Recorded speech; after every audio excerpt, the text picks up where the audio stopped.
Você é um crente gordo. Estou falando que você é gordo, estou falando espiritualmente você é gordo. Você senta numa cadeira acolchoada, tem ar-condicionado, tem carpete, tem uma música boa, tem um telão legal, tem uma pregação que me entretém. E você fala, vem, me dá. Você está comendo todo domingo, você não faz nada com aquilo. O Senhor quer crentes que são produtores. Faz sentido o que eu estou falando? Você tem que produzir avivamento lá fora, você tem que produzir reino lá fora. Hoje nós começamos uma série chamada Deus de Milagres. Fala comigo, Deus de Milagres. É a quarta vez que eu vou pregar essa mesma mensagem. A gente fez isso no culto das 8, lá no Morumbi, no culto das 11, lá no nosso campus Morumbi, e também aqui no culto das 16 horas, e esse aqui é o último. E quantos dão graças a Deus, porque nós não temos um culto depois disso. Então se o Espírito Santo invadir esse negócio, a gente pode ficar aqui até eles mandarem a gente embora desse prédio. Amém? E se tiver que ir embora, Deus te abençoe. Eu sei que a minha esposa, a gente tem 2 filhos, a gente sabe como que é, então seja livre. Mas eu sinto de Deus que a gente vai dar espaço para o Espírito Santo hoje. Amém?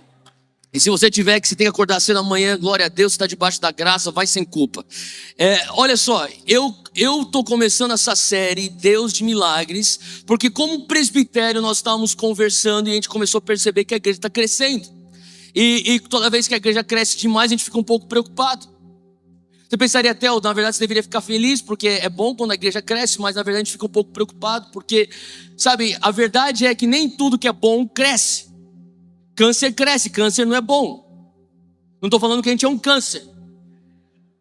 O que eu estou falando é que não é porque existe crescimento que você tem que celebrar. Na verdade você tem que celebrar quando o crescimento é bom, quando o crescimento é saudável. Então a gente estava orando e a gente começou a falar, será que a gente está crescendo pelas razões certas? Pai, a gente quer continuar crescendo, mas preservando aquilo que é essencial. Amém? E a gente entende que uma das coisas que é um valor central para nós como Monte Sião é o mover sobrenatural de Deus. Nós acreditamos que Deus é o mesmo ontem, hoje, para sempre. Existe uma linha teológica que nós chamamos isso de os cessacionistas, ou aqueles que acreditam no cessacionismo, que os dons cessaram depois da era apostólica de Atos. A gente não acredita nisso, a gente acredita que continua até os dias de hoje. E na verdade nós acreditamos que só vai aumentar até a segunda vinda de Cristo. Amém? Então na verdade, por mais que Atos seja padrão para nós, Atos na verdade é o ponto de partida. E se eu li corretamente, a última vez que eu li na palavra, nós temos que ir de glória em glória. Então a tua glória de 2018, ela tem que ser um degrau para uma glória maior em 2019. Quantos aqui estão tendo fé em Deus que você vai experimentar coisas novas em 2019? Sabe, a verdade é que você tem que estar sempre progredindo, indo de glória em glória. E eu tenho clamado e falado, Deus, por mais que a igreja cresça, por mais que a gente está, sabe, a discussão hoje é, será que a gente abre um 5º culto ou um outro campus? A gente abriu o campus do Recife, lá em Recife.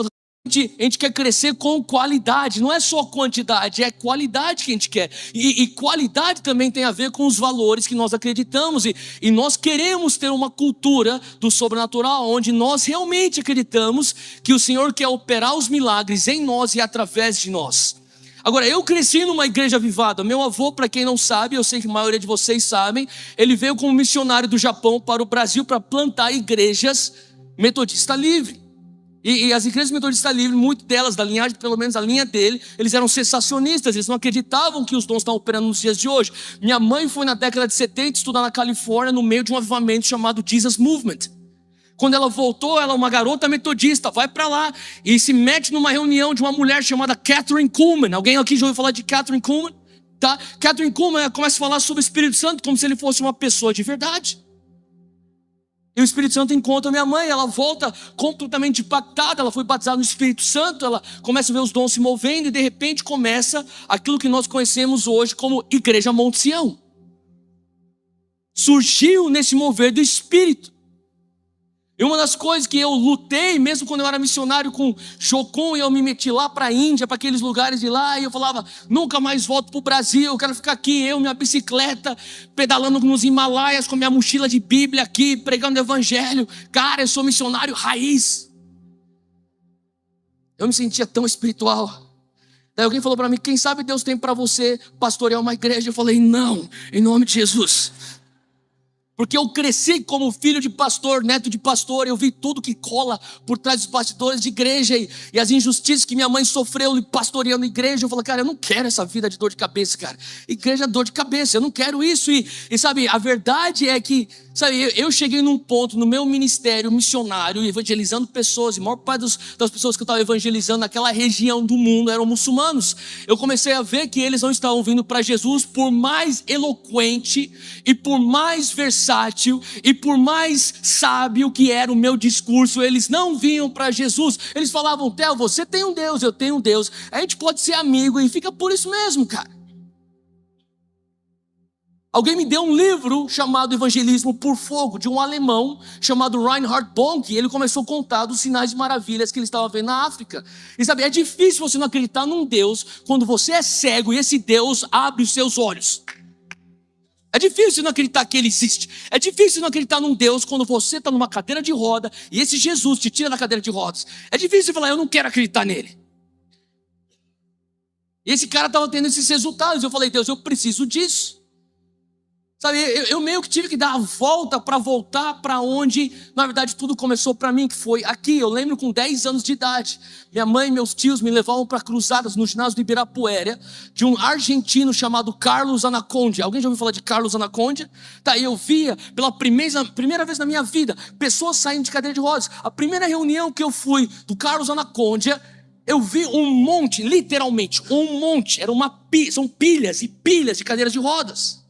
Eu sentia a presença de Deus como nunca tinha sentido antes. Eu era um garoto de 10 anos de idade. Eu sentia a eletricidade passando pelo meu corpo. Passava, eu chacoalhava. Eu falava, que é isso, cara? Que é isso? Eu ficava com medo, eu ficava empolgado, eu ficava com uma curiosidade. Ao mesmo tempo era o temor de Deus. Eu não sabia o que era exatamente aquilo. Hoje eu entendo, aquilo era a presença do Espírito Santo. Uma vez que você experimenta a presença do Espírito Santo, é muito difícil você se contentar com uma igreja comportada. É difícil você ficar preso a uma programação. Sabe, eu comecei a ficar com um pouco medo há uns 3 meses atrás, quando a gente começou a finalizar o ano, e começaram a trazer alguns números e começou a ver, cara, tem muito crescimento, e eu precisava de uma coisa, a gente pode crescer, só que a gente tem que crescer com os valores da Monte Sião, e o valor da Monte Sião é sobrenatural. A gente tem que ter certeza que pessoas estão tendo encontro com a pessoa do Espírito Santo. Eu não quero que você venha aqui para a igreja só para aprender Bíblia. É inútil você aprender Bíblia se você nunca, no teu aprendizado de Bíblia, tem um encontro com o autor da Bíblia. Você só estuda a Bíblia. Eu estudei teologia. Eu lembro quando eu estava fazendo meu mestrado de teologia, um professor meu, ele era um asiático, acho que ele era coreano, ele tinha tantos PhDs, o cara era um crânio. E quando ele começava a ensinar grego e hebraico, ele começava, tipo, cara, que cabeçudo esse cara. É tão inteligente, talvez até hoje o homem que mais conheceu, que conhece Bíblia, que eu já conheci. E quando ele começava a falar, eu via ao mesmo tempo tanto conhecimento, mas tanta ausência de paixão. Eu falava, Deus, será que se eu começar a estudar demais, eu vou ficar assim então, não apaixonado que nem ele? Eu não quero isso, cara. Eu comecei a entender que não é que eu tinha que parar de estudar a Bíblia, eu tinha que estudar a Bíblia, mas eu tinha que ir além para ter um encontro com o autor da Bíblia. E sabe, por mais que a gente tenha sermões aqui nesse lugar, e mensagens aqui nesse lugar, e talvez você fale assim, eu vou lá porque a mensagem é boa, porque o louvor é bom, ou porque tem um ministério infantil legal para os meus filhos, e tudo bem, não tem problema, mas sabe, eu sei o que vai fazer a diferença na tua vida é a presença manifesta do Espírito Santo, e disso eu não quero abrir mão. E disso você não deveria abrir mão. Sabe, uma das coisas que está tão errado na igreja evangélica brasileira hoje é o fato que pessoas escolhem igrejas para frequentarem como se eles estivessem escolhendo um filme para assistir no cinema. Ah, cara, eu vou naquela igreja porque aquele pastor é bom. Desde quando que você escolhe igreja baseado se o pastor é bom ou não? O cara fala bem, o cara fala umas coisas legais, eu vou lá. Meu irmão, está tudo errado, cara. Isso é tudo menos cristocêntrico na maneira de você escolher uma igreja. Você deveria escolher uma igreja se a presença de Deus está naquele lugar ou não. Por muito tempo a igreja tem se mobilizado, tem se acampado ao redor de um sermão, e não tem nada de errado com isso. Só que eu digo para você, isso é bom, mas não é o melhor. O melhor é quando nós nos mobilizamos e nós nos cercamos ao redor da presença manifesta de Deus. E é por isso que nós vamos, começando hoje, e ao longo das próximas 4 semanas, nós vamos falar sobre Deus de milagres. O que significa você viver o Deus de milagres, não só num culto pentecostal. Esse também é outro problema. Nós temos eventos pentecostais, nós temos igrejas pentecostais, nós temos reuniões que são pentecostais, quando na verdade o que vai fazer a diferença no Brasil é se nós formos uma igreja que vive o sobrenatural fora das quatro paredes, aonde você não precisa de um culto pentecostal para ter um encontro com o Espírito Santo, aonde você anda constantemente na comunhão com o Espírito Santo, levando o reino de uma maneira viva, aonde você trabalha, aonde você vive, na tua família, aonde você estuda. Isso que é ser igreja. Quando a gente olha para a igreja primitiva, é isso que eles faziam. Abre comigo aí para Êxodo 7. Eu quero ler alguns versículos, e na verdade a gente vai ler bastante versículo hoje. Se você puder, corre rápido aí comigo. Se talvez esteja digitando no teu celular, talvez esteja folheando na tua Bíblia de papel, porque você é muito espiritual para fazer isso no teu celular. E Êxodo 7, versículo 8, diz assim... Versículo 5, desculpa. Êxodo 7:5 diz: os egípcios saberão que eu sou o Senhor quando eu estender a minha mão contra o Egito e tirar de lá os israelitas. Isso aqui é Deus falando como que ele vai livrar o povo de Israel que está cativo no Egito. Sabe, o povo de Israel tinha sido escravo de Faraó e dos egípcios por muitos e muitos anos. E Deus está falando, eu vou libertar o meu povo, o povo de Israel, o povo de Deus. Ele diz, eu vou libertá-los de uma maneira sobrenatural. E os egípcios saberão que eu sou o Senhor. É isso que ele está falando aqui. Ele está dizendo, eu vou libertá-los e eu vou mostrá-los que eu sou o Senhor dessa maneira. Êxodo 16, versículo 12. Abre comigo. Êxodo 16, versículo 12. Olha só o que a palavra de Deus diz. Deus fala para Moisés. Ele diz, Deus, ouvi as queixas dos israelitas, responda-lhes que ao pôr do sol, vocês comerão carne. Os israelitas estão se queixando, eles já saíram do Egito, eles estão no deserto, eles estão falando, você nos tirou, Moisés, você nos tirou lá do Egito para a gente passar fome aqui no deserto, pelo menos nós éramos escravos no Egito, mas tínhamos comida, aqui a gente nem comida tem. Então eles se queixam e Deus fala, sabe de uma coisa? Eu ouvi as tuas queixas, eu vou providenciar carne, versículo 12, e ao amanhecer vocês se fartarão de pão. Deus diz, eu vou providenciar sobrenaturalmente carne e pão para você. Assim saberão que eu sou o Senhor, seu Deus. Novamente, essa frase, assim você vai saber que eu sou o teu Deus. Assim eles saberão que eu sou o seu Senhor. 1 Reis, capítulo 20.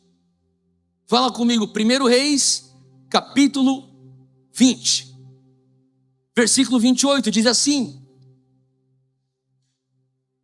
assim diz o Senhor. Isso aqui é o profeta, está falando em nome de Deus, e Israel está no meio de uma batalha, ele precisa de uma vitória militar, e aqui o profeta diz, como os arameus pensam que o Senhor é um Deus das montanhas, e não um Deus dos vales, eu entregarei esse exército. Arameus são os inimigos de Israel. Ele fala, eu entregarei esse exército enorme, os arameus, nas suas mãos, Israel, e vocês saberão que eu sou o Senhor. Mais uma vez, você vê isso. E vocês saberão que eu sou o Senhor. Sabe, esse texto, ou melhor, essa frase, e assim saberão que eu sou Deus, e assim saberão que eu sou o Senhor. Essa frase aparece na Bíblia 134 vezes. E assim saberão que eu sou o Senhor. E assim saberão que eu sou Deus. E das 134 vezes, todas as vezes que essa frase aparece, isso acontece depois de um sinal, de um prodígio, de um milagre, de um ato sobrenatural de Deus. Em outras palavras, é Deus falando, toda vez que você ver um milagre, ou melhor, o milagre é a prova que eu sou Deus. Na verdade, eu me farei conhecido quando vocês virem os meus milagres. De certa maneira, Deus vê os milagres como a amostra da sua divindade e da sua existência e da sua soberania e supremacia. Ele fala, porque você vê os milagres, você sabe que eu sou Deus. Os milagres falam por si, os milagres atestam a minha divindade. É isso que Deus está falando. Desde lá de Israel, lá no Antigo Testamento. E talvez você fale assim, Theo, mas tudo bem, você só citou Antigo Testamento, nós somos a igreja neotestamentária, a igreja do Novo Testamento. Pois bem, Vá comigo para Atos 2, versículo 42. Enquanto você vai para Atos 2, versículo 42, você tem que entender que Jesus também operou milagres. Jesus e os apóstolos, ou seus discípulos, naquela época eles eram só os discípulos. Jesus estava operando os seus milagres. E você tem que entender que Jesus, quando ele operou os milagres debaixo da lei.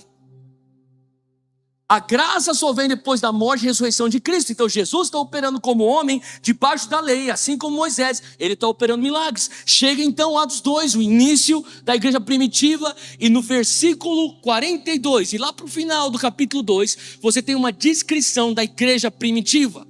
Essa igreja primitiva é a raiz da nossa igreja. Fala comigo, é a minha raiz. Toda a igreja cristã hoje, a igreja protestante católica traça a sua origem a Atos 2. Em Atos 2 é o início dessa igreja. E olha só o que tinha como característica ou cultura daquela igreja. Versículo 42 diz que a igreja, perseverava na doutrina dos apóstolos, na comunhão e no partir do pão e nas orações. 43, presta atenção. Em cada um havia temor. E muitas maravilhas e sinais. Fala comigo, muitos milagres. Quantos milagres?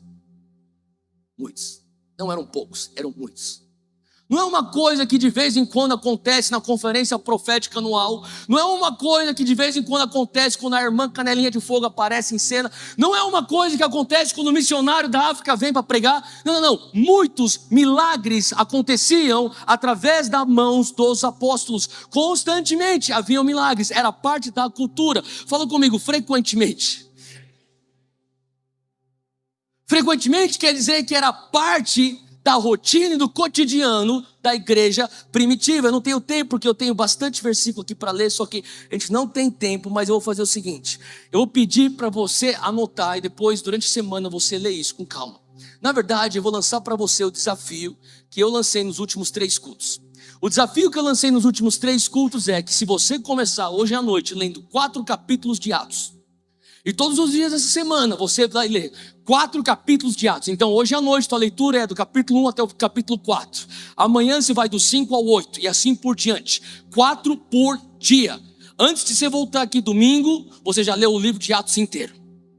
E você vai ver o tanto, ou a frequência, ou a cultura do sobrenatural na igreja primitiva. Essa igreja que é o padrão para nós. Você vai ver, na verdade eu já fiz isso, um estudo, e eu te desafio a fazer isso, porque vai ser muito bom para você.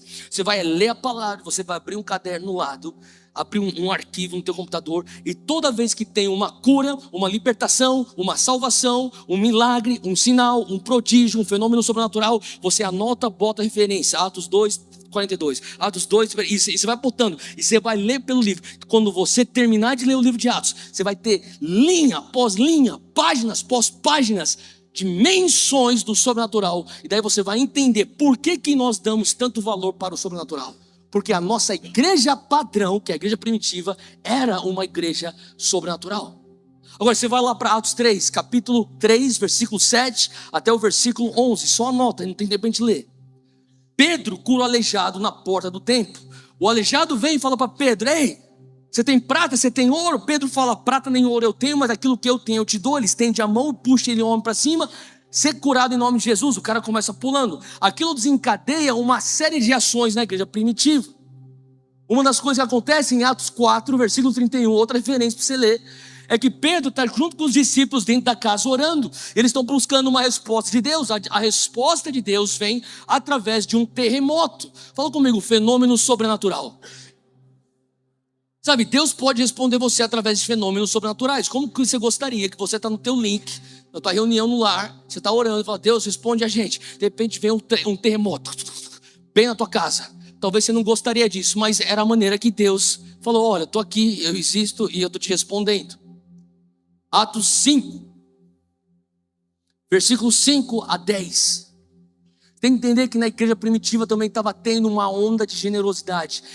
Eles tinham uma onda sobrenatural de generosidade. Pessoas estavam vendendo suas propriedades. Pessoas vendiam seus bens e traziam o dinheiro, a oferta, aos pés dos apóstolos. E quanto mais estava sendo financiada a obra, mais ela crescia, porque estava tendo, junto com generosidade, sinais e maravilhas, o ensino de doutrina, comunhão, o partir do pão, a ajuda aos pobres, tudo estava acontecendo nessa igreja de Atos. E no meio de tanto mover de Deus, pelo incrível que pareça, tinha carnalidade. Agora, talvez você nunca identificou isso, talvez você nunca percebeu isso, mas você sabia que dentro da igreja existem pessoas imperfeitas? Você sabia disso? Você sabia que dentro da igreja existe fofoca? Você sabia que dentro da igreja existe inveja? Fala para a pessoa do teu lado, que bom que você não é assim. Sabe, a verdade é que pessoas procuram uma igreja perfeita. O meu pastor nos Estados Unidos, ele falava para mim assim, Theo, toda vez que alguém vem e sai da nossa igreja porque eles acham defeitos na nossa igreja, eu pergunto, vocês acharam uma igreja perfeita? Sim, a gente achou uma igreja que é bem melhor do que aqui. Então faz um favor para aquela igreja, não vai para lá, porque o momento que você chegar lá, ela deixa de ser perfeita. A verdade é que a igreja, por mais que seja um instrumento de Deus, ela é feita de pessoas imperfeitas, que nem eu, que nem você. E no meio daquele surto de generosidade, tinha carnalidade. Sabe, quando eu cheguei no Brasil em 2008, eu fiquei 11 anos fora do Brasil, eu cheguei aqui em 2008 para começar o Dunamis. Uma das primeiras coisas que aconteceu foi um convite que eu recebi para traduzir um homem de Deus chamado Randy Clark. Alguém já ouviu falar de Randy Clark aqui? E Randy Clark é um homem que foi muito usado por Deus para começar uma onda de cura, sinais, maravilhas, e ativar o corpo de Cristo para isso. E eu lembro uma vez eu estava traduzindo Randy e eu comecei a ver, sabe, quando Randy é um cara que ele prega muito calmo, ele pregava muito tranquilo.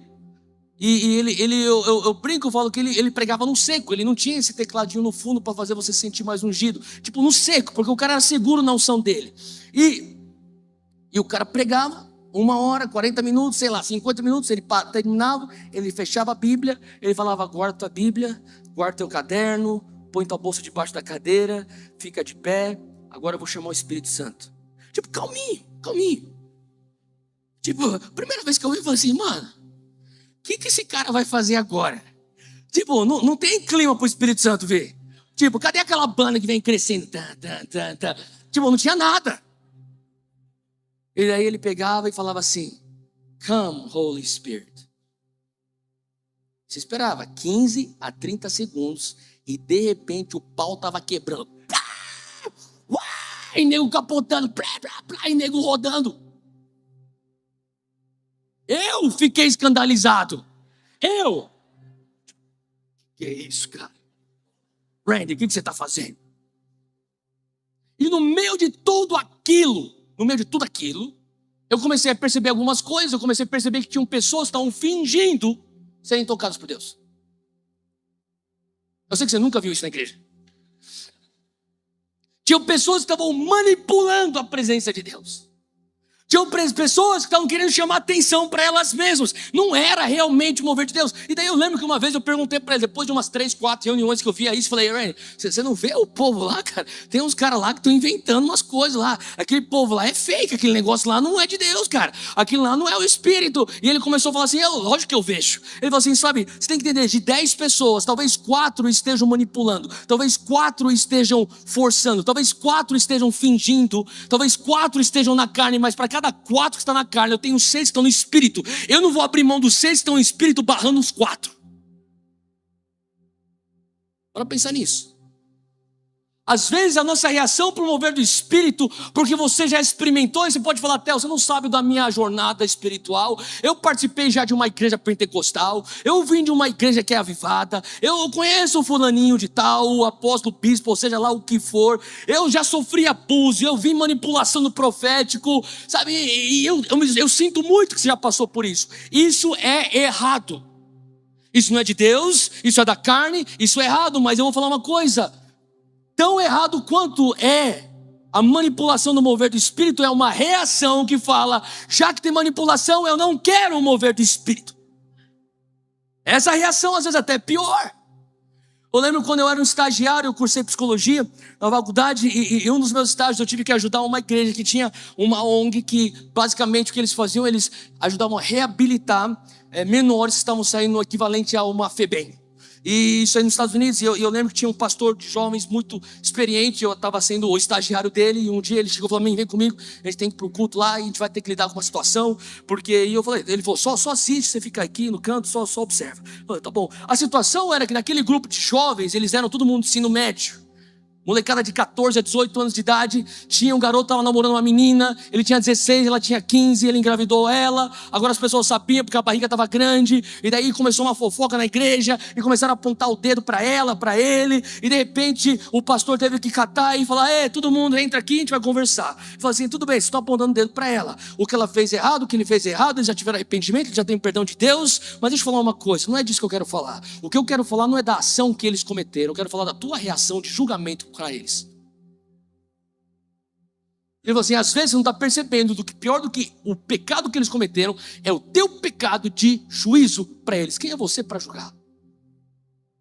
E daí eu comecei a entender que muitas vezes o pior não é a ação, é a tua reação. E você fala até: mas eu já passei por tipos de igreja que abusaram as minhas finanças. Eles começaram a vir com essa coisa de finanças, dízimo, ofertas. E cara, eles me manipularam. Eles começaram a falar esse negócio de profético, eles manipularam. E cara, eu sinto muito que você passou por isso, mas eu tô aqui para te falar que tão errado quanto foi a manipulação e a carnalidade deles na tua vulnerabilidade, é a tua reação ao pecado deles, de falar: Deus, eu não quero saber daquilo, eu não quero mais saber do sobrenatural, eu não quero mais falar de finanças, eu quero ir para uma igreja séria, que só prega a palavra, que não vai falar de dinheiro e não vai falar de poder sobrenatural. Como se na Bíblia não tem menções de dinheiro ou do sobrenatural, e na verdade é difícil você ser bíblico quando você não menciona a Bíblia.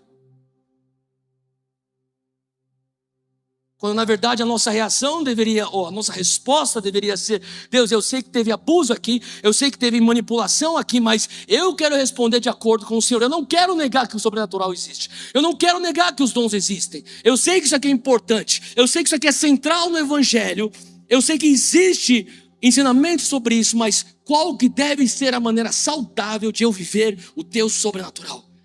É isso que nós vamos falar hoje. Eu creio que o que o Senhor está querendo trazer para nós hoje é um entendimento, sabe? Que Atos 5,12, vamos, abre comigo aí em Atos 5,12, você está em Atos 2, 3 capítulos para frente. Atos capítulo 5, versículo 12, diz assim: e muitos sinais e prodígios eram feitos entre o povo pelas mãos dos apóstolos. Fala comigo: muitos milagres. E todos estavam unanimemente no alpendre de Salomão, ou no pórtico de Salomão, ou no terraço de Salomão, que é um lugar para fora do templo. Então a coisa interessante é que algo aconteceu na igreja primitiva ao ponto que existia muitos milagres. Era parte frequente da cultura daquela igreja. Constantemente, milagres, milagres, milagres, milagres. Só que fora do templo. Eu não sei você, mas eu tenho fé que nós ainda viveremos dias em que a igreja evangélica brasileira vai viver o sobrenatural de maneira natural fora do templo. Nós somos 60 milhões de evangélicos no Brasil, maioria são crentes pentecostais ou avivados, e glória a Deus por isso. Nós temos congressos de avivamento, conferências de poder, vigílias de oração, tudo. Que bom, glória a Deus. Isso é bom, mas isso não é o melhor. O melhor é quando você pega isso e você se torna o avivamento ambulante. E você leva isso para o teu trabalho. E você leva e espalha esse fogo na tua faculdade. Não sendo esquisito e crente que vai usar linguajar ou clichês evangélicos aonde você trabalha, onde você está, porque o povo também não vai entender isso. Mas viver de uma maneira sobrenatural, ou melhor, natural ou sobrenatural de Deus. Isso é o que estava acontecendo na igreja primitiva. E hoje eu quero falar sobre o fluir sobrenatural. O nome da minha mensagem. Tudo isso foi a introdução. Fala comigo, fluir sobrenatural. E agora eu tenho 10 minutos para pregar a mensagem. 1 Coríntios 12. 1 Coríntios 12. Abre lá comigo. 1 Coríntios 12, versículo 1. Paulo está falando para a igreja de Corinto, que é uma igreja que se movia muito no sobrenatural. Ele diz assim para a igreja de Corinto: irmãos, quanto aos dons espirituais, Fala comigo, presente. Sabe, os dons são presentes que Deus nos dá. Ele fala assim, os presentes espirituais. A gente vai tomar tempo em algum domingo dessa série para entrar a fundo sobre dons espirituais. Só que você tem a lista dos presentes ou dos dons espirituais. Você tem em 1 Coríntios 12, você tem a lista dos 9 dons do Espírito, você tem em Romanos 12, tem mais 7 dons, e você tem em Efésios 4, 5 dons para a igreja. Então, tudo isso compõe esses dons. E Paulo está falando de tudo aquilo que eu estou vendo vocês atuarem como igreja. Eu digo uma coisa. Sobre os dons, não quero que vocês sejam ignorantes. Em outras palavras, Paulo está falando, o lugar que mais carece conhecimento e revelação e ensinamento são os dons. É nessa área que eu quero ver vocês amadurecendo. Agora pula comigo para o versículo 7. 1 Coríntios 12, versículo 7. Ele diz, a manifestação do Espírito, ou a manifestação dos dons. A manifestação desses dons, ele diz, ela é dada a cada um. Fala comigo, cada um. Fala comigo, isso quer dizer eu. Quer dizer a pessoa do teu lado. Não é verdade? Cada um, para o que for útil. Então, os dons do Espírito não é só para o pastor. Os dons do Espírito não é só para o profeta, para o missionário, para o líder de louvor, para o teu líder de link. Os dons do Espírito é dado a cada um. Quer dizer você, quer dizer a pessoa do teu lado, quer dizer a minha pessoa. Quer dizer, o César está tocando teclado aqui, quer dizer todo mundo. Deus não quer que você venha para uma igreja avivada porque tem um pastor que prega fogo. Deus quer que você venha para uma igreja avivada porque essa igreja te dá ferramentas para você ser o fogo. Sabe o que eu estou fazendo? Literalmente, eu estou tirando, me isentando de uma responsabilidade que não é minha. Você é responsável para avivar o teu local de trabalho. Eu não sou responsável. A minha responsabilidade é se treinar a fazer isso. Você é responsável a levar o avivamento para a tua família. Eu não tenho essa responsabilidade. Você tem essa responsabilidade. E se eu não falo assim, nós criamos uma cultura de crentes consumistas. Você senta numa cadeira acolchoada, tem ar-condicionado, tem carpete, tem uma música boa, tem um telão legal, tem uma pregação que me entretém. E você fala, vem, me dá. E você é um crente gordo. Estou falando que você é gordo, estou falando espiritualmente você é gordo. Você está comendo todo domingo, você não faz nada com aquilo. O Senhor quer crentes que são produtores. Faz sentido o que eu estou falando? Você tem que produzir avivamento lá fora, você tem que produzir reino lá fora. É isso. E se você falar assim, Theo, mas agora esse negócio está pegando pesado. Que bom que eu estou pegando pesado. Eu não sou refém da tua aprovação. Eu sou muito resolvido com meu pai. Ele me ama. Antes de eu pegar o microfone, ele já me aprovou. Antes de orar por um enfermo, ele já me aceitou. Eu não preciso da tua aprovação. Agora o que eu estou querendo dizer é que nós estamos aqui juntos porque nós queremos produzir. Nós não estamos aqui porque a gente quer crescer igreja. Para montar um império evangélico, mais uma bolha, um gueto gospel, que não muda porcaria nenhuma nesse país. Agora você está falando assim, Theo, eu quero cair para dentro, eu quero trabalhar, eu quero conquistar minha esfera, eu quero expandir o reino, eu quero ser o avivamento. Você está no lugar certo. Você está no lugar certo. Agora, se você quer estar confortável, aqui não é o teu lugar. Igreja é o centro de treinamento. Todo domingo você aparece para o treino. Você não aparece para o campeonato. Você aparece para o treino. Quem compete final de campeonato no domingo é time de futebol. Você não é time de futebol. Você é corpo de Cristo. Corpo de Cristo faz treino de domingo. Porque a nossa final é de segunda a sexta na tua faculdade, no teu trabalho, aonde você estuda, aonde você malha, aonde você vive, lá é a tua final. Você ganha campeonato de segunda a sexta. De domingo você pega treino, você pega ferramenta, você pega revelação, porque você não vem aqui só para ser um crente que vai comer. Não, você está pensando, cara, eu tenho uma missão de segunda a sexta, eu preciso de mais revelação. Eu tenho uma missão de segunda a sexta, me dá mais ferramenta, pastor. Pastor, me ensina esse negócio, porque eu vou travar uma batalha de segunda a sexta. Eu tenho uma esfera para conquistar. Eu tenho que conquistar o banco onde eu trabalho. Eu tenho que conquistar a Bovespa onde eu estou trabalhando. Eu tenho que conquistar o hospital onde eu sou médico. Eu tenho que conquistar o meu fórum como juiz. Eu tenho que conquistar aquela minha área médica como enfermeiro. Você entendeu que a tua área de atuação é o teu campo missionário. Então quando você olha o pastor Gessé aqui no vídeo, você entende, eu sou que nem o pastor Gessé. A única diferença é que ele tem o campo missionário lá em Moçambique. Eu tenho o meu campo missionário na faculdade onde eu estudo. Você é um ministério, um ministro, um missionário de tempo integral. Faz sentido? E é por isso que você não vem de domingo. Você não vem de domingo para você ter alguém para passar a mão na tua cabeça. Essa aqui não é a igreja para você fazer isso. E aqui a igreja primitiva, ela está entendendo que ela precisa se mover nos dons. Existe ativação, constante ativação. Agora nós vamos lá no primeiro ponto aqui. Primeiro ponto. Eu tenho que correr. Eu tenho 4 minutos para pregar 3 pontos. Vamos lá. Primeiro ponto, fala comigo, é hora.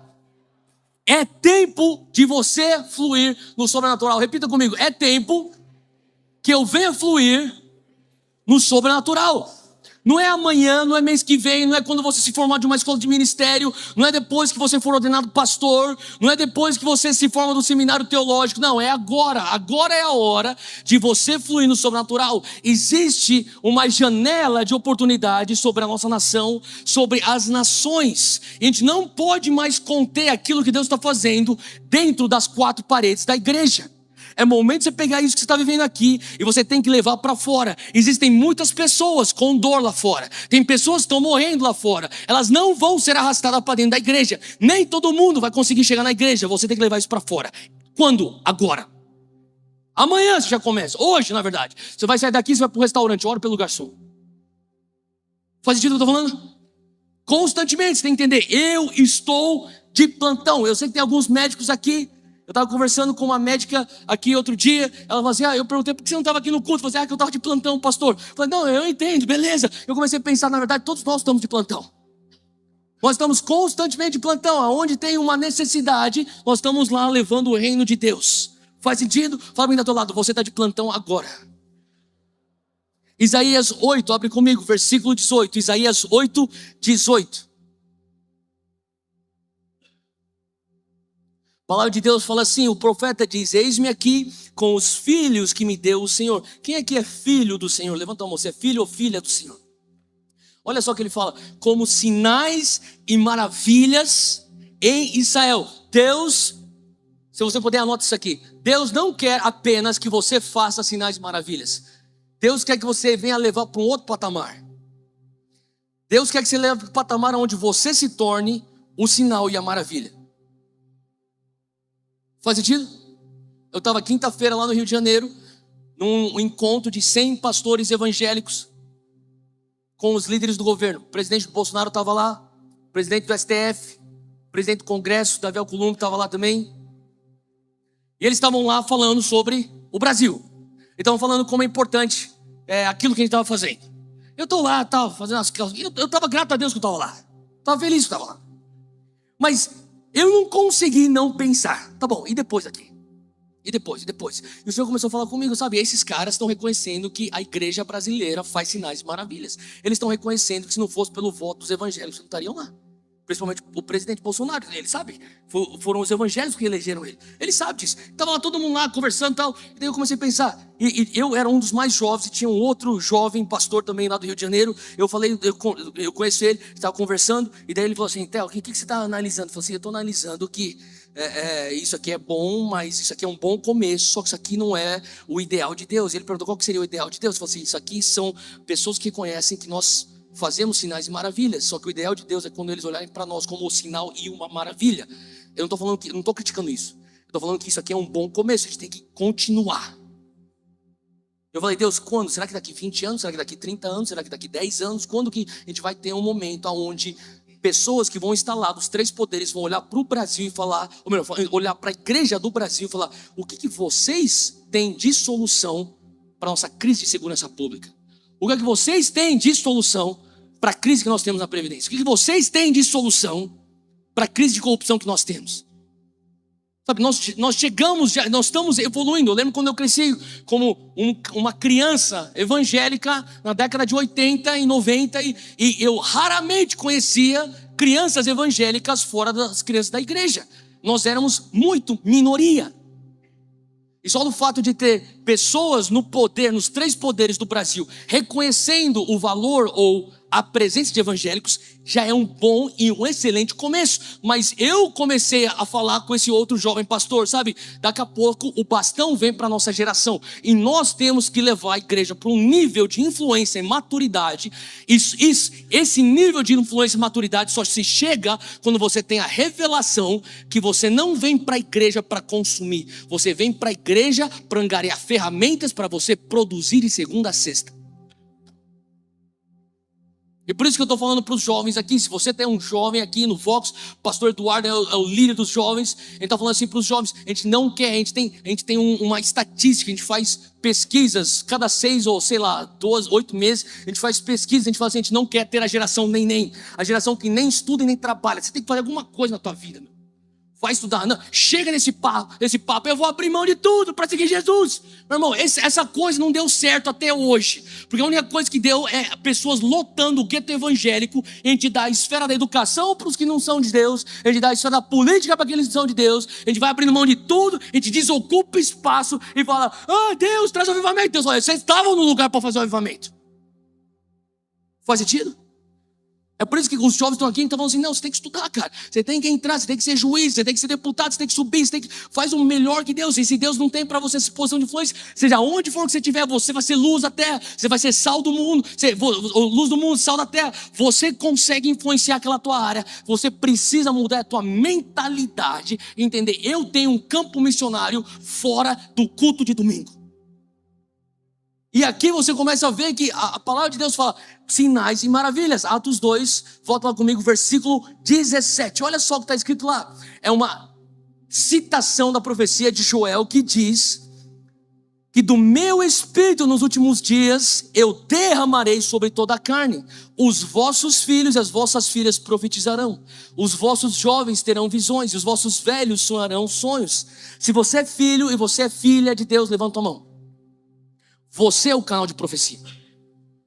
Você deveria ser o profeta, a profetisa. Não de ofício, porque de ofício é uma outra coisa. Uma coisa é você ter uma característica profética, outra coisa é ser profeta de ofício. São duas coisas separadas. Mas o que eu estou querendo dizer é: você deveria ser porta-voz de Deus. Você está numa crise, você pega o teu telefone, você já sabe para quem você tem que ligar. Para a irmã fulana, para o irmão ciclano. Vou ligar. Meu irmão, vai, jejua primeiro antes de você sair ligando. Vai você orar, se tranca no teu lugar de oração e busca primeiro a palavra de Deus para você. Se depois que você fizer isso, você ainda precisa da palavra de Deus, daí liga para a irmãzinha, para o irmão, para o pastor. Mas o que a gente faz? A gente desenvolve uma cultura consumista. Então, a gente já sabe: na terça-feira a gente vai para aquela reunião, na quinta-feira eu vou para aquela vigília, na sexta tem aquela coisa. Não tem nada de errado com isso. Só que, ao não ser que nós viemos graduar dessa mentalidade de eventos e fazer isso se tornar uma coisa que é molecular, parte de quem nós somos, o sobrenatural não vai transformar uma nação. Faz sentido? E é isso que está sendo profetizado. 1 Coríntios, abre comigo, capítulo 2. 1 Coríntios 2, versículo 4. Isso aqui é Paulo. E Paulo fala uma coisa muito forte, muito poderosa. Ele fala assim: a minha mensagem, 1 Coríntios 2, versículo 4. Ele fala: a minha mensagem e a minha pregação. Fala comigo, mensagem. Fala comigo, pregação. Ele diz: o meu sermão. Paulo fala: o meu sermão não consistiram de palavras persuasivas de sabedoria, mas consistiram de demonstração do poder do Espírito. Fala comigo, demonstração do poder. O que Paulo está falando? Paulo falou assim: olha, quando eu cheguei para vocês, eu não fiz uma mensagem, ou eu não fiz um ministério centrado na minha eloquência ou na minha sabedoria humana. Eu fiz um ministério que não parava ali, ele continuava até a demonstração daquilo que eu pregava. Falava com alguém lá na fazenda do Dunamis, ele falou: sabe o que é o negócio do Dunamis? É que a gente mata a cobra e mostra o pau. Eu falei: como assim, cara? Ele falou assim: a gente mata a cobra e mostra o pau. A gente fala da teoria, mas faz na prática. Você acredita que Deus cura? Então ora pelo enfermo. Você acredita que Deus fala com a gente até os dias de hoje? Então você traz a palavra de Deus. Se Deus quiser, você vai ser curado. Deus quer. Ora. Deus quer. Põe a mão e ora. Mas e se Deus não curar? O problema não é teu. Você tem que fazer o que Deus pediu para você fazer. Você precisa orar. Se você, sabe, eu escutei uma vez alguém falar para mim: você só ganha orando pelos enfermos. Se você ora pelo enfermo, ele é curado. Você acabou de dar glórias a Deus. Ganhou. Se você orou por alguém e a pessoa não foi curada, um pouquinho do teu ego morreu, ganhou. O que você tem que fazer? Orar pelos enfermos, você só ganha. Quem quer ganhar aqui? Orar pelos enfermos. Ah, mas se Deus quiser, e daí você ora, então você finalmente cria coragem. Então, Pai, em nome de Jesus, se for da tua vontade, já começou orando errado, é da vontade. Então ora certo. Pai, em nome de Jesus, cura essa pessoa. Melhorou. Em nome de Jesus, amém. Deus te abençoe. Não, errou. Pergunta se melhorou. Ó, eu vou continuar orando por você. Não, ora agora e pergunta se melhorou. Melhorou? Não. Que bom, você ficou menos orgulhoso. Glórias a Deus. Melhorou? Totalmente curado. Glórias a Jesus, ele foi glorificado. Ganhou. Vocês estão bem, gente?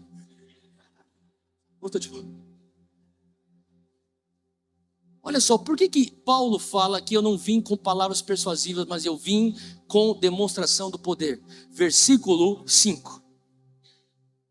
Ele explica por que ele demonstra poder. Para que a fé que vocês têm não se baseasse na sabedoria humana, mas no poder de Deus. Sabe o que Paulo está falando? Quantos aqui são pessoas de fé? Se você tem fé, levanta a mão, você tem fé. Tá bom, você tem fé. O que significa que você tem fé? Fé é a moeda do céu. Se você tiver uma carteira espiritual, se você for um homem de fé, você está cheio de dinheiro chamado fé espiritual. Teu dinheiro espiritual se chama fé. Então Paulo falou o seguinte: você está vindo para o culto, você está com uma carteira cheia de fé. Então, eu sei que eu tenho duas escolhas aqui. Ou eu vou fazer um ministério que você vai depositar o teu fé na minha sabedoria humana, ou eu vou fazer um ministério que você vai depositar a tua fé no poder de Deus. Os acadêmicos dizem que Paulo tinha o equivalente, hoje, a 4 PhDs. Todo montante de conhecimento de Paulo seria equivalente a 4 PhDs. Paulo entendendo que ele não era nada burro, mas ele era muito inteligente.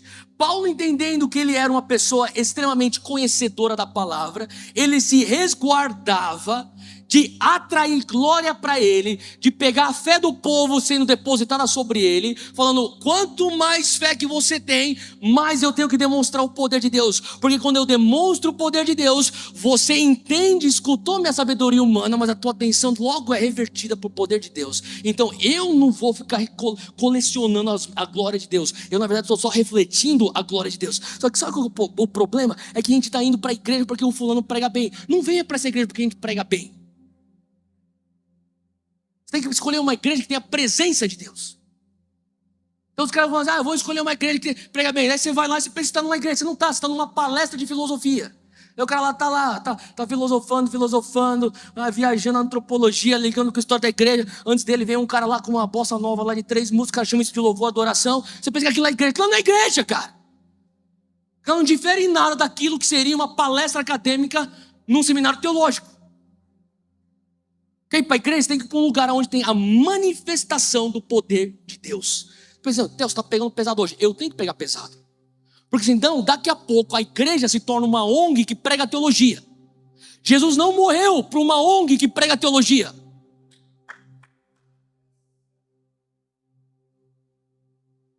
Deixa eu falar uma coisa: se você está dando teu dinheiro para um missionário que só faz obra humanitária, você está desperdiçando o teu dinheiro. Você deveria estar pondo teu dinheiro na Unicef.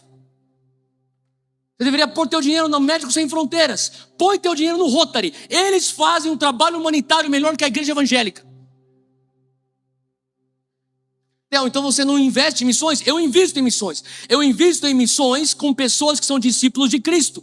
Discípulos de Cristo fazem a obra humanitária, mas eles não deixam apenas a obra humanitária ser o fim. A obra humanitária, que nem Jesus fazia, é pôr o pão no estômago para o cara ficar acordado para escutar o pão da vida e entrar no espírito. A obra humanitária tem que ser o meio para o fim, nunca o fim. Se for para ser o fim, dá para o Rotary.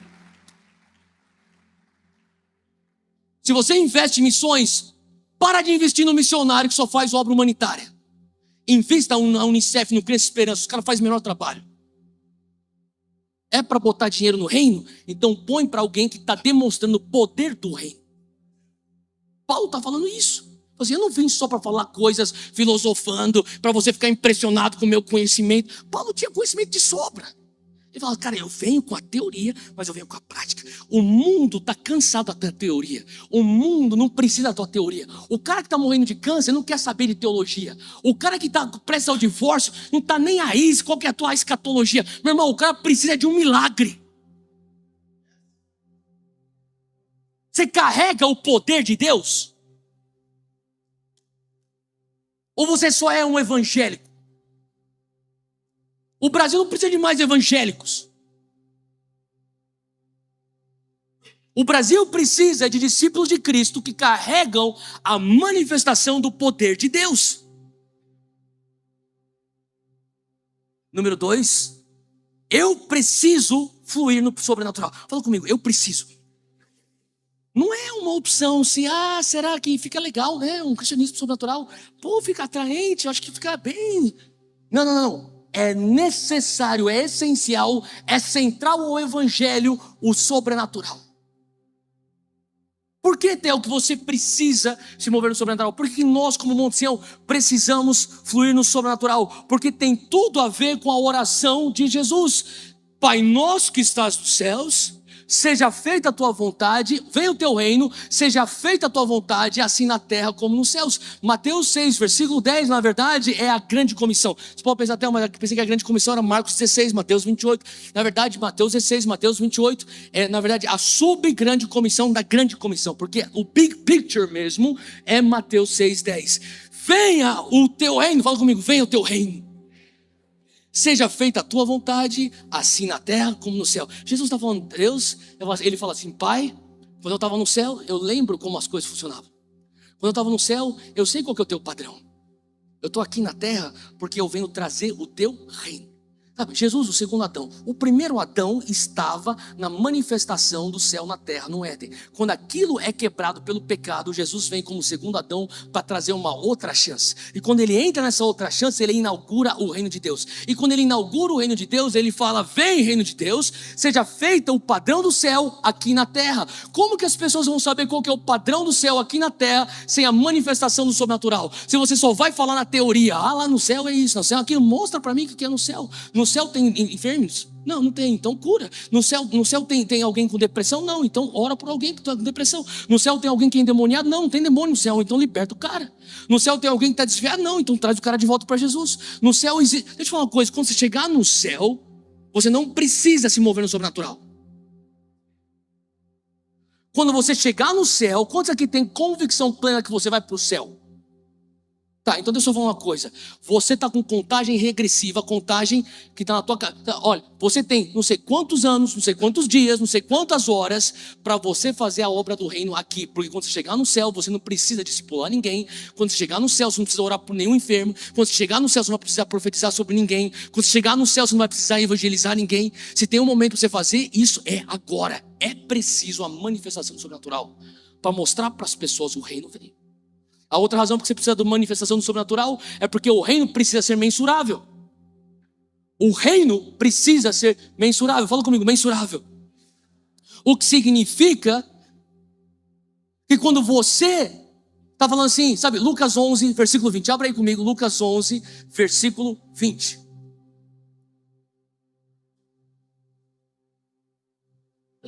Em Lucas 11, 20, Jesus fala algo muito forte. Ele fala, mas se eu expulso um demônio pelo dedo de Deus, certamente a vós é chegado o reino de Deus. Ele está falando assim, olha, quando eu expulso o demônio, tem uma pessoa que está endemoniada, ela é liberta. Pum, na hora chegou a manifestação do reino de Deus. É mensurável. Eu via você endemoniado 30 segundos atrás. Agora você está liberto 30 segundos depois. Eu vejo o reino de Deus. Você precisa mensurar aquilo. Nós estamos vivendo um tempo onde a gente precisa parar com essa coisa abstrata de a vontade de Deus. Se for a vontade de Deus, seja o que Deus quiser. Sabe? É fácil você fugir da tua responsabilidade jogando a coisa para o abstrato. Seja a vontade de Deus. Não, você mensura. Mensura quantas pessoas estavam indo para o inferno e agora estão indo para o céu. Mensura quantas pessoas estavam enfermas e agora estão curadas. Mensura quantas pessoas estavam endemoniadas e agora estão libertas. É mensurável. Jesus falou, olha, quando você expulsa o demônio, a pessoa era um endemoniado, agora para um liberto. Era uma dúzia de endemoniados, expulsou o demônio de 12. Vai embora. 12 endemoniados, agora são 12 libertos. É mensurável, você consegue contar. 1, 2, 3, 4, 5. Agora, Theo, eu nunca ouvi falar, alguém pregar uma coisa dessa. Eu estou falando para você botar na ponta do lápis. Por que é desconfortável isso? Porque automaticamente tem um princípio chamado prestação de contas. Faz sentido? Agora deixa eu falar então uma coisa. Você não é salvo? Quem tem convicção que você vai para o céu? Por que você está vivo? Você já vai para o céu. Você deveria achar um jeito de morrer. Você está nessa terra, pagando imposto. Você está nessa terra, trabalhando. Você estudante, está nessa terra, estudando. Eu fui levar o meu filho de 3 anos de idade para fazer o teste. Não sei que teste que um moleque de 3 anos faz, mas enfim. Minha esposa falou, segunda-feira ele tem teste. Eu falei, filhão, bem-vindo. Isso aqui você vai ter uns bons anos disso aqui. Entra no carro, vamos embora, vamos fazer o teste. E ele vai estudar na escola que eu estudei desde a primeira até me formei no ensino médio. E cara, fazia tempo, anos e anos e anos que eu não passava pelos mesmos caminhos. E sabe que teve uma ladeira logo antes de chegar na escola que as minhas memórias daquela ladeira era pavor. Já foi para algum lugar que ela te remete às emoções daquele lugar? Aquela ladeira, logo antes de virar à direita, para dentro do estacionamento da escola, era pavor de prova, pavor de como que eu vou mentir para a professora que eu não fiz a lição, pavor de como é que eu vou fazer aquele trabalho em 30 segundos antes dela passar na minha fileira, pavor, era trauma. Eu tive um momento naquele farol vermelho de uma cura interior. Deus. Cara, por que eu estudei? Por que você teve que prestar vestibular? Por que você teve que se formar? Por que você teve que pastar como estagiário? Por que depois você pensou, finalmente eu me formei? Eles te falaram, você quer fazer mais dinheiro? Vai fazer um MBA. Meu Deus, eu pensei que eu tinha me livrado desse negócio. Por que você faz essas coisas? Porque você ainda entende que é um meio para você cumprir a tua missão na terra. Você precisa trabalhar para existir nessa terra. Você precisa estudar para existir nessa terra. Você precisa ter família para existir nessa terra. Mas por que você existe nessa terra? Porque você ainda tem uma missão nessa terra. Qual que é a tua missão nessa terra? É trazer o reino para a terra. Senão não faz sentido, você está vivo, você tem que morrer. Theo, você está exagerando. Não estou exagerando. É o que eu oro. Deus, se eu não estou cumprindo a tua vontade aqui nessa terra, me tira daqui. Me tira daqui, Deus. Se eu for desonrar o teu nome, me tira daqui. O que eu estou fazendo aqui nessa terra? A única coisa que faz sentido, vamos ser bem racional. As pessoas falam que crente não é racional, é só emocional. Não, seja bem racional. Qual sentido faz você viver nessa terra se você não está trazendo o reino dos céus aqui nessa terra, quando você já tem garantido uma cadeira cativa no céu? E você está esperando quando para operar no sobrenatural? Quando que você vai então demonstrar o poder? Um dia quando eu me formar no seminário, um dia quando eu ficar bem espiritual, um dia quando eu vencer meus vícios. Meu irmão, tá tarde demais. Quando você chegar no céu, você não precisa orar por ninguém, você não vai precisar curar ninguém, você não vai precisar profetizar por ninguém. Agora é a hora. O mundo precisa de alguém fazendo as coisas agora. Eles estão cansados de teoria, eles precisam da prática. Você é o canal para essa prática. Fala comigo, dentro de mim existe um rio. Fala comigo, dentro de mim não tem um lago, é um rio. João 7,38 fala, se você crê em mim, do teu interior fluirão rios de águas vivas. Não são piscinas, não são lagos, não é caixa d'água, é rio. O rio tem que fluir de dentro de você para fora de você. Não existe um rio que flui por aí, nesse planeta Terra, que não altera a sua geografia. Você carrega o Espírito Santo dentro de você. Deixa ele fluir. Então, o que eu tenho que fazer? A primeira coisa é só abrir a porta e deixa ele fazer o que ele tem que fazer. Deixa ele fluir, ele vai começar a alterar a tua geografia. O que é a tua geografia? A tua família. O que é a tua geografia? O teu casamento. O que é a tua geografia? São os teus colegas de trabalho, o teu sócio. O lugar onde você malha, o lugar onde você faz a tua pelada de terça-noite. Lá é a tua geografia e aquele rio vai começar a fluir do teu interior. Sabe por que você precisa viver o sobrenatural? Porque senão você fica preso no meio, você não chega no fim. Sabe, eu preciso, para minha própria segurança, eu preciso fazer uma demanda em mim do sobrenatural. Porque senão, a minha zona de conforto é só ficar estudando teologia.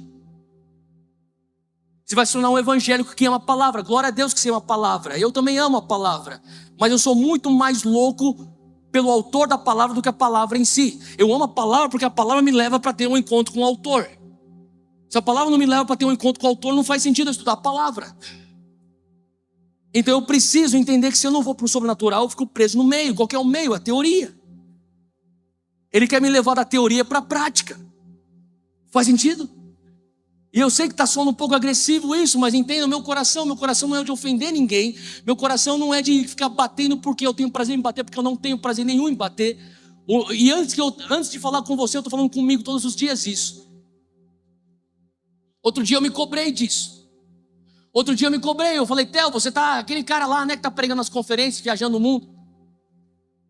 Agora teu negócio é pega o microfone, fala, você tem as frases de efeito, nego ama, bate palma, depois você faz uma oração. Quando foi a última vez que você fez aquilo que você fazia antigamente? Eu falei, Deus, o que eu fazia antigamente? Lembra quando você ficava madrugada no Pão de Açúcar 24 horas orando pelas pessoas? Que eu acordava e eu falava, eu não durmo hoje, até eu curar 6 pessoas. Chegava meio-dia, você tinha curado 1. Oh, meu Deus. Eu já ia pra rua. E aí, meu irmão, beleza? Tá mancando aí? Não.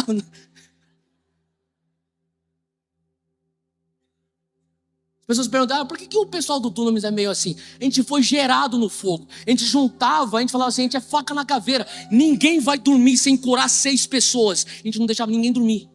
A gente ficava no Pão de Açúcar. E quando chegava no Pão de Açúcar era 11 horas da noite. 11 horas da noite tem trabalhador no Pão de Açúcar. Tinha os caras de gravata que tinha saído de reunião e vai lá para comprar as coisas do Pão de Açúcar. Só que chega lá pela 1 hora, 2 horas, começa a chegar os bêbados. 3 horas, os caras voltando na balada do Pão de Açúcar. Daí fluía mais rápido, porque quando o cara tá bêbado, o cara tá aberto para as coisas do Espírito.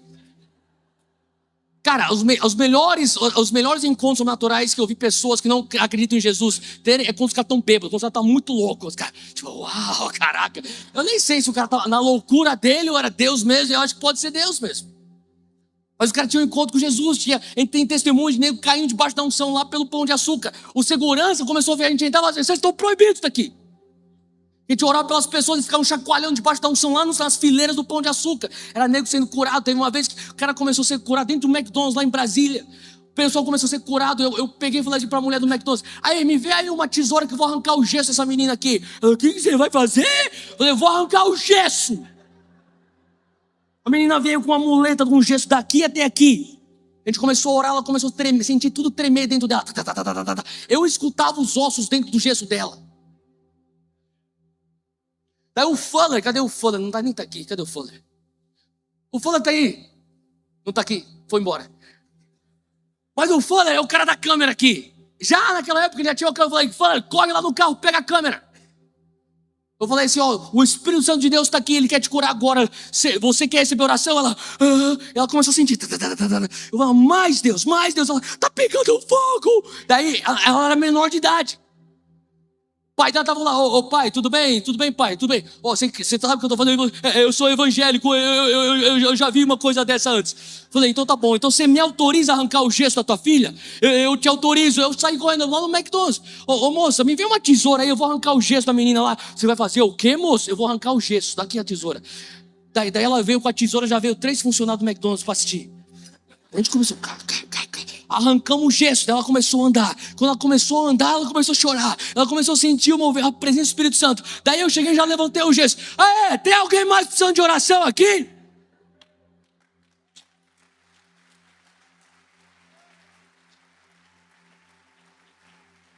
E não foi só isso. De repente começa a vir o cara lá da chapa, chorando, eu sou desviado, o pastor. Você é pastor? Eu falei, eu nem era pastor na época. Eu falei assim, não, eu sou missionário. Então ora por mim, eu quero voltar para Jesus. O cara começou a voltar para Jesus. Daí tinha gente que estava com enxaqueca, começou a orar. O pessoal deixando os lanches lá, tipo, ora por mim aí. Daí chegou lá, nem sei quem que estava comigo, foi lá e pegou aquele microfone. Sabe aquele microfone lá? Tem um avivamento acontecendo aqui. Quem quiser o toque do Espírito Santo, vem pro balcão. O Espírito Santo está aqui.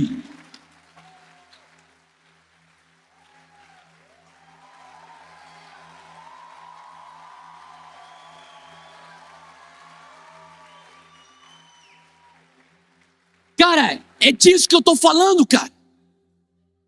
É disso que eu estou falando, é isso que Deus quer fazer através de você. O Senhor começou a falar comigo, agora você está muito Está muito sofisticado para orar pelas pessoas. Outro dia, 3 semanas atrás, eu larguei o que eu estava fazendo, fui uma padaria, eu falei, eu vou começar a orar, eu não saio daqui até orar para alguém.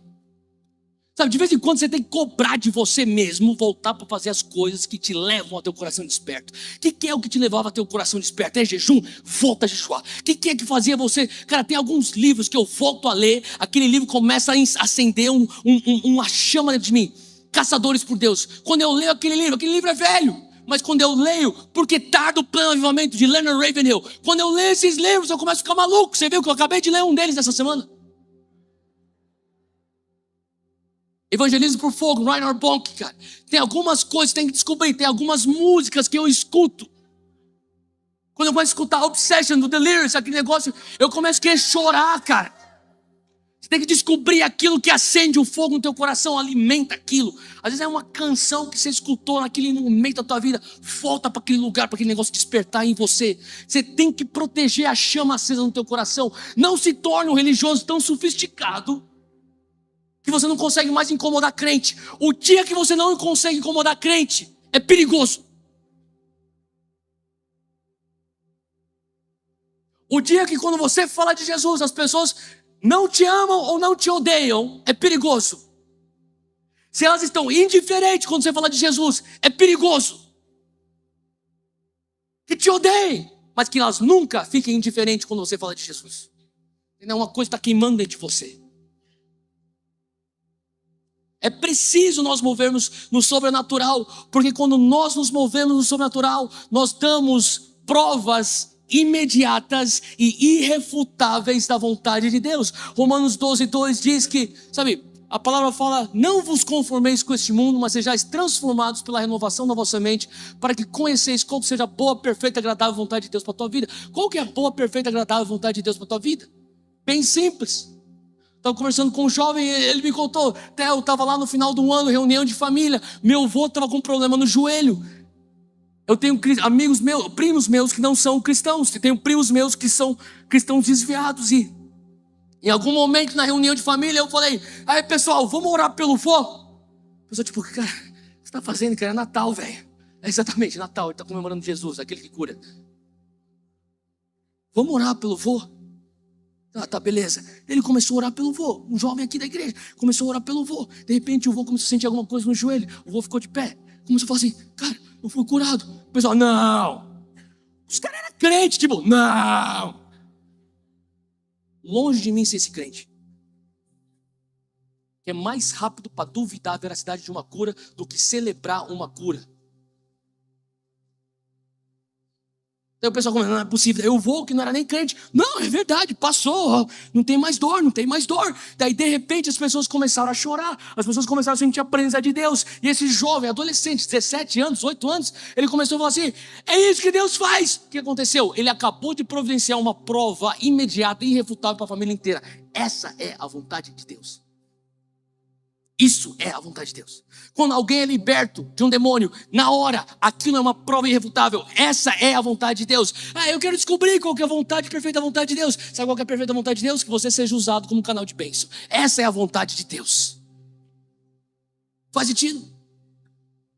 E por final, eu vou te dar 5 passos rapidinho. Eu não vou demorar, é rápido. Fala comigo, é bem simples. Como você pode fluir no sobrenatural? Eu termino com isso. Como que eu posso fluir no sobrenatural? É bem simples, o diabo quer fazer você pensar que é bem complicado. Não é complicado, é simples. A maneira como o diabo mantém você sem se mover no sobrenatural é vir com uma mentira, falando essas coisas é só pro penirrim. Não é para você não, cara, você não é ungido o suficiente. Não, é bem simples, se você tem o Espírito Santo dentro de você, você consegue se mover no sobrenatural. Primeira coisa que tem que ter é um desejo ardente para se mover no sobrenatural. Quantos aqui estão sentindo já a fome pelo sobrenatural? Deus está começando a pôr fome no teu coração pelo sobrenatural. Você fala assim, Theo, eu não tenho fome pelo sobrenatural. Fica tranquilo, você nunca vai se mover no sobrenatural. Se daqui a pouco termina o culto, você volta para tua casa, tranquilo. Ele nunca vai te incomodar mais. Quando você fala assim, Theo, eu estou com fome disso. É um bom começo. Alimenta a fome. Como que eu alimento essa fome? Leia a palavra. Faz que nem eu te falei em Atos. E começa a fazer as citações dos milagres. Começa a se alimentar daquilo. Começa a procurar Sabe, procura nos evangelhos os milagres que Jesus fez. Aquilo começa a alimentar o sobrenatural. Outra coisa que você precisa fazer quando você está querendo mais o sobrenatural, e isso aqui eu fiz nos outros 3 cultos, eu vou fazer nesse culto, é fora daquilo que normalmente eu faço de praxe, mas eu sinto que eu preciso fazer isso. Normalmente eu não faria isso. Mas se você não é dessa igreja, se você está me assistindo, você também não é dessa igreja, só que você quer se mover no sobrenatural e você fala assim: Theo, aonde eu congrego não tem espaço para o sobrenatural. Você precisa sair de onde você está. Você precisa ir para um ambiente que celebra o sobrenatural. Eu não estou nem falando que você tem que vir para cá, porque aqui a gente vai perguntar a primeira coisa: você tem uma palavra de Deus para estar aqui? Porque se não tiver, a gente não quer você. Mas o que eu estou falando para você é que tem pessoas que falam assim: Theo, eu estou num lugar onde não tem o sobrenatural, mas é porque eu vou levar o fluir sobrenatural. Primeira coisa, se você não tem a autoridade, a liderança para levar o sobrenatural, você não vai.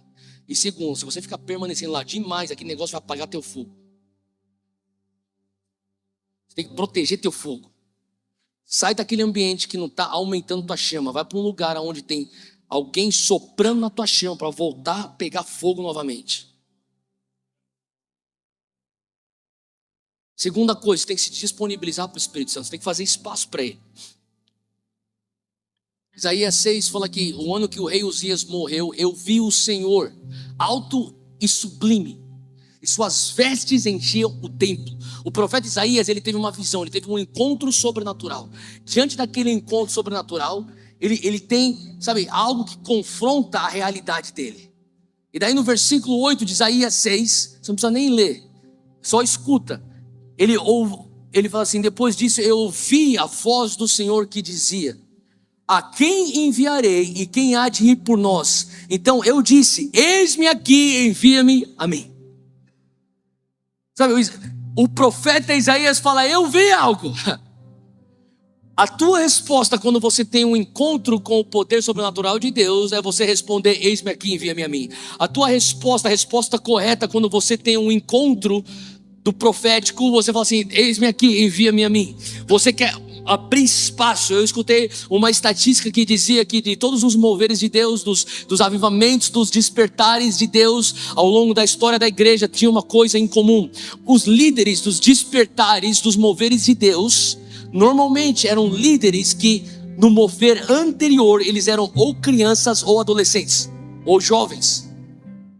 Então a pessoa experimentou alguma coisa quando o cara era jovem, e hoje ele é adulto e ele começa a liderar uma coisa que é a próxima onda do mover de Deus.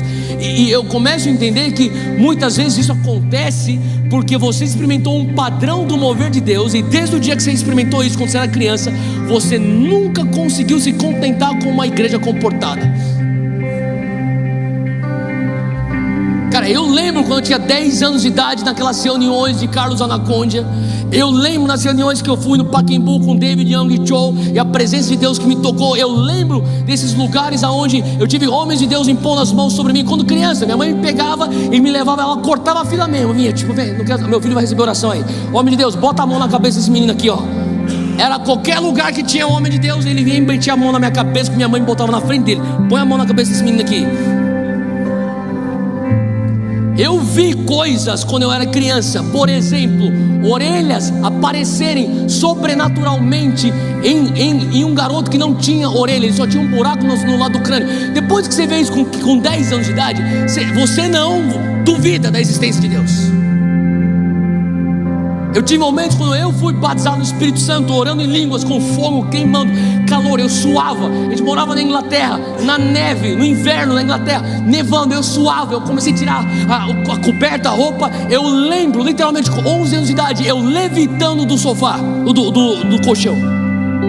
Quando você começa a experimentar esse tipo de coisa, você pode tentar se encaixar naquela igreja comportada, cheio de ordem, com luz maneira, com banda boa, com vídeos legais tal, que termina na hora certa, que não é o nosso caso, e que tem ministério infantil maneiro, que teus filhos estão bem seguros, só que dentro de você, aquilo lá não é suficiente, porque aquilo lá não te satisfaz.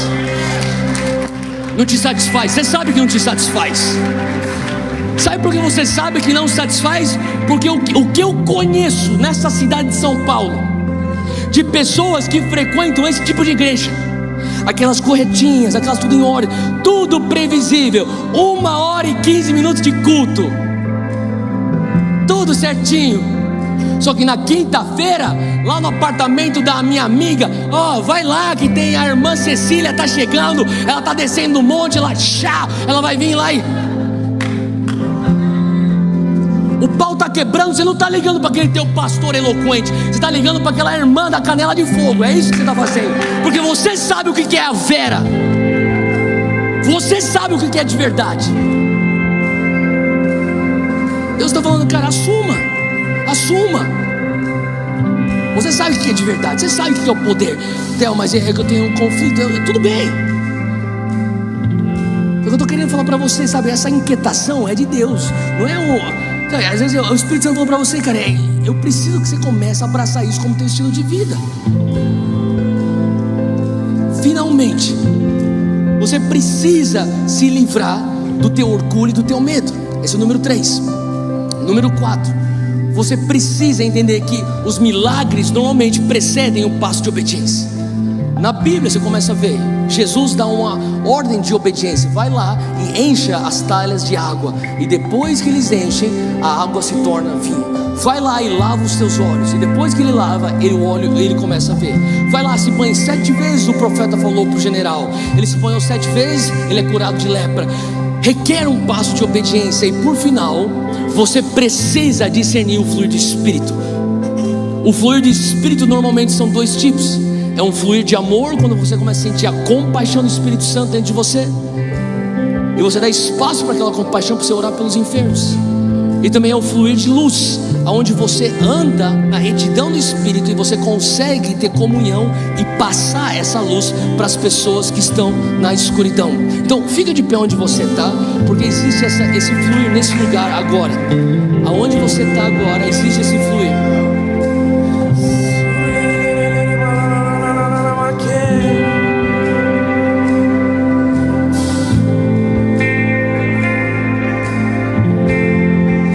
Feche teus olhos onde você está. Espírito Santo de Deus, eu peço que o Senhor sopre nesse lugar. Intensifique a tua presença aqui. Vem com o teu toque, Senhor. Aonde você estiver agora, começa a receber do Espírito Santo. Esqueça quem está do teu lado. É você e o Espírito Santo. Começa